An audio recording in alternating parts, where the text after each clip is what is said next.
Have you ever wondered why nice guys seem to finish last? Today, we're going to debunk that myth using game theory.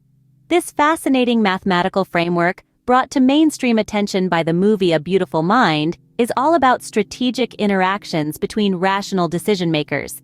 It's not just for economists or mathematicians. Game theory has real-world applications that touch our everyday lives. From negotiating a salary raise to deciding whether to recycle, game theory is there, helping us understand the potential outcomes of our choices.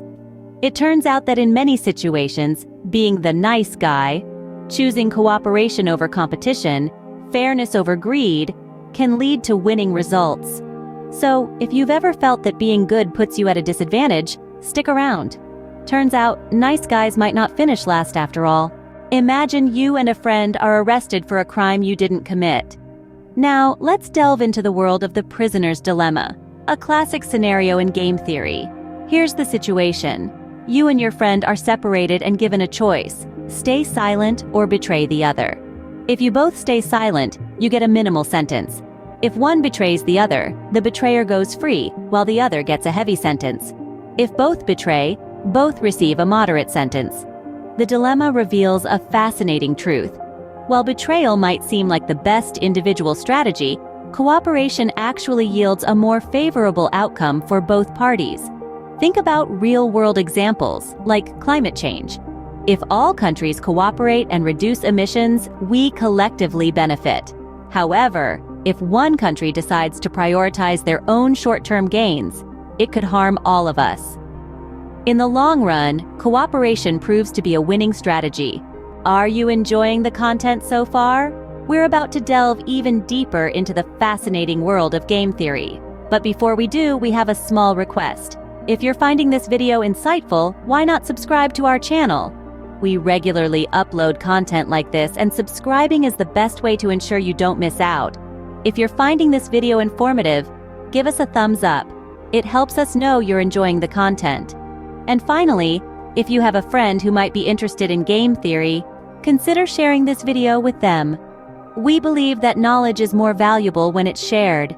Now, let's continue on our journey into the captivating world of game theory. What would you do if you had to split a sum of money with a stranger? This question is at the heart of the ultimatum game, a fascinating case study in game theory. Here, one player is given the power to propose how to divide a sum of money. The other player can either accept or reject the proposal. If they accept, both players walk away with their respective shares. If they reject, no one gets anything. Where it gets interesting is in the dynamics of fairness. You might think the proposer could offer a tiny amount and keep the lion's share, but in practice, lopsided offers often get rejected. Why? Because fairness matters to us. People are more willing to accept a deal if they perceive it as fair, even if it means getting less than they could have. So, being fair can also be a winning strategy. How would you choose between two companies offering similar products? This question brings us to the importance of ethical business practices. In today's economy, companies that prioritize ethics and social responsibility often gain a competitive edge.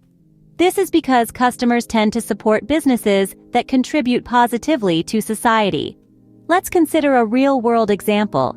Suppose we have two coffee shops. One simply sells coffee, while the other also invests in fair trade. Over time, the second shop garners more customer loyalty because people appreciate the ethical stance. It's not just about the coffee anymore, it's about supporting a cause. Then there's the case of corporations reducing their carbon footprints. Companies striving for sustainability are not only helping the environment, but they're also creating a positive brand image, attracting customers who value this effort. This just goes to show that ethical behavior in business isn't just right, it's smart.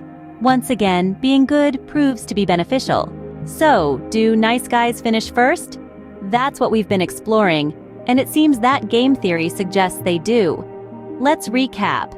From the prisoner's dilemma, we learned that cooperation fosters better long-term results. The ultimatum game showed us that fairness is more likely to yield mutual benefits. And ethical business practices? They can outpace competitors, as consumers tend to back companies doing societal good. This isn't just theoretical, it's practical, real-world stuff.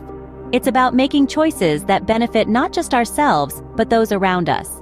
It's about understanding that our actions ripple outward, impacting more than we realize.